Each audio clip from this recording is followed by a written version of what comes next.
پیدا ہونے والے ہر سوال کا جواب قرآن میں خود موجود ہے۔ سب سے پہلے ہم آپ کے سامنے آیت پڑھیں گے، سورہ حدید کی 25ویں آیت۔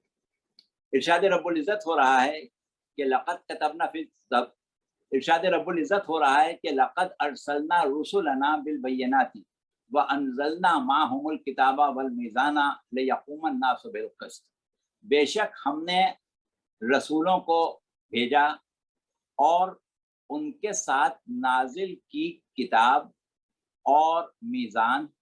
تاکہ لوگ عدالت پر قائم ہو جائیں۔ اب یہاں پر پروردگار عالم یہ اعلان کر رہا ہے کہ نبوت جو ہے وہ متقاضی ہے اس چیز کی کہ اس کے ساتھ کوئی ایسی چیز بھی نازل کی جائے جس کے اوپر لفظ کتاب کا اطلاق ہو سکے۔ اب ایک نقطہ اور ہے، وہ یہ ہے کہ قرآن کے معجزات میں اور قرآن کے عجائبات میں ایک بات یہ بھی ہے کہ اس کی بعض آیتوں کی تفسیر ہیں۔ ہم یہ دیکھتے ہیں کہ یہاں پر پروردگار عالم نے رسولوں کا ذکر کیا اور ان کے ساتھ کتاب کا ذکر کیا۔ اس کے بعد سورہ آل عمران کی جب ہم آیت پڑھتے ہیں وَإِذْ أَخَذَ اللَّهُ مِيثَاقَ النَّبِيِّينَ لَمَا آتَيْتُكُم مِّن كِتَابٍ وَحِكْمَةٍ، کہ اس وقت کو یاد کرو جب ہم نے تمام انبیاء کو سے عہد لیا، اس وقت کہ جب ان کو کتاب اور حکمت میں سے کچھ دیا۔ تو یہاں پر بھی نبوت کے ساتھ کتاب اور حکمت جو ہے وہ لازم و ملزوم بات بیان کی جا رہی ہے۔ رسولوں کی جہاں تک بات ہے، ہمارے جو علوم ہیں انبیاء اور رسول کے بارے میں، اس کے مطابق ہم یہ جانتے ہیں کہ 1,24,000 انبیاء کل پروردگار عالم نے بھیجے۔ اگر ہم سرکار رسالت خاتم مرتبت صلی اللہ علیہ وآلہ وسلم کو تھوڑی دیر کے لیے الگ کر لیں اور انبیاء ما سبق کا ذکر کریں تو 1,23,999 انبیاء، جس میں 313 رسول۔ نبوت بنیادی ہوتا ہے، رسالت اس سے اعلیٰ درجے کا ہوتا ہے۔ کسی نبی کے لیے یہ ضروری نہیں کہ وہ رسول ہو، لیکن رسول کے لیے ضروری ہے کہ وہ نبی ہو۔ تو پہلے گفتگو ہوئی کہ تمام رسولوں کو کتاب کے ساتھ بھیجا، پھر اس کے بعد گفتگو ہوئی کہ تمام انبیاء کو کتاب دی۔ تو اب یہاں پر ہماری اس وقت کی جو گفتگو ہے اس میں ہمیں اس بحث میں نہیں جانا ہے کہ یہاں لفظ کتاب سے کیا مراد ہے، لفظ حکمت سے کیا مراد ہے، لیکن اتنا ضرور کہنا ہے کہ انبیاء کی بعثت کے ساتھ ایک ایسی چیز کا نزول اور ان سے ایک ایسی چیز کا تعلق قائم کرنا ضروری تھا کہ جس کے اوپر لفظ کتاب کا اطلاق ہو جائے۔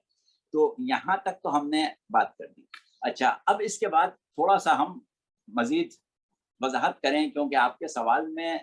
یہ چیز پائی جا رہی ہے کہ توریت، انجیل اور صحف ابراہیم اور صحف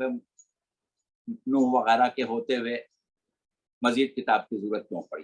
تو دیکھیے، بات یہ ہے کہ پروردگار عالم نے پیغمبر اسلام صلی اللہ علیہ وآلہ وسلم سے پہلے جو 1,23,999 انبیاء بھیجے، ان میں 4 انبیاء وہ ہیں جو صاحبان شریعت ہیں، باقی انبیاء صاحبان شریعت نہیں ہے۔ اس کے اوپر تفصیلی گفتگو ہمارے ان پروگراموں میں ہو چکی ہے جو ہم نے نبوت کے ذیل میں منعقد کیے تھے، تو زیادہ تفصیل میں جانے کی ضرورت نہیں ہے۔ صرف یاد دہانی کے طور پر ہم اتنا کہیں گے کہ جناب نوح پہلے صاحب شریعت نبی ہیں جن پر صحیفے نازل ہوئے، جناب ابراہیم پر صحیفے نازل ہوئے، اور وہ صحیفے جو تھے وہ ان کی امت کے لیے حجت تھے۔ لیکن اس کے بعد ہمیں عالم انسانیت میں ان صحیفوں کا تذکرہ اور ان صحیفوں کا تعارف اگر ملتا ہے تو صرف قرآن کے ہی ذریعے ملتا ہے۔ اگر قرآن میں ان کا ذکر نہ ہوتا تو ان کا کوئی نام و نشان ہمیں نہ ملتا۔ لہٰذا قرآن کا ہی احسان ہے کہ اس نے ان صحیفوں سے ہمیں متعارف کرایا، ورنہ ان کا وجود نہیں۔ اچھا، اس کے بعد جو چیز ہمارے ہاں عام ہے، تمام بچہ جانتا ہے، ہر شخص جانتا ہے، ہر سطح علمی کا انسان جانتا ہے کہ ہمارے پاس 3 کتابوں کا تذکرہ اور ملتا ہے، جس میں ایک کتاب جو حضرت موسیٰ پر نازل ہوئی، توریت، دوسری کتاب جو حضرت عیسیٰ پر نازل ہوئی، انجیل، اور تیسری کتاب جس کا تذکرہ کیا جاتا ہے وہ حضرت